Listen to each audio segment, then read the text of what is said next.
2020 saw fashion shows go digital.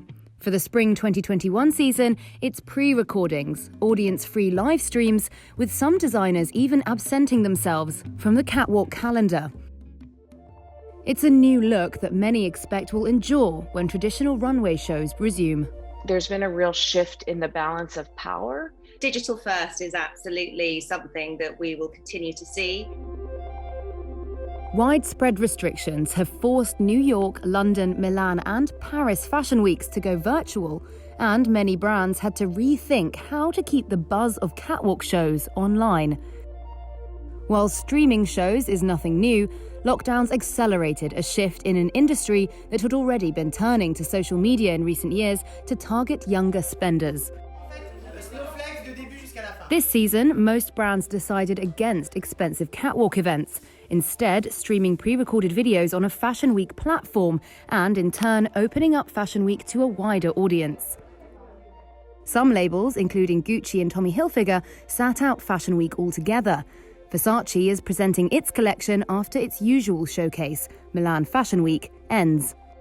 Yes, we will see physical runway shows from these very, very large brands who can afford to put on multi-million-dollar entertainment events, but they may not be during the traditional Fashion Week, and they may have audiences that are primarily made up of customers. So I think there's been a real shift in the balance of power. There's proof of concept that if you want to ignore Fashion Week, it's probably not going to hurt your bottom line. It doesn't signal the end of live events. Many are optimistic about a return to the events usually attended by buyers, editors and celebrities, but with a shift. Maybe as we go back to shows, we'll have smaller shows. We'll also be thinking about the assets and the way they can engage with these audiences that actually have been big supporters of them through this past year and been championing their creativity and collections and have been an inspiration to the brands and to the designer businesses to really keep them going. Rebecca Minkoff was one of the few designers to hold a live presentation in New York.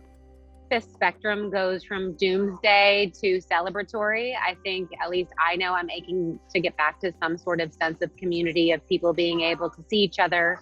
I think a large part of Fashion Week outside of the shows was the community getting to be together and feed off of that creativity. And so with that lacking, it's not the same. But I think for those who are able to be creative and innovative, now is the time to figure out how you pivot. And for those that do, I think there's great opportunity.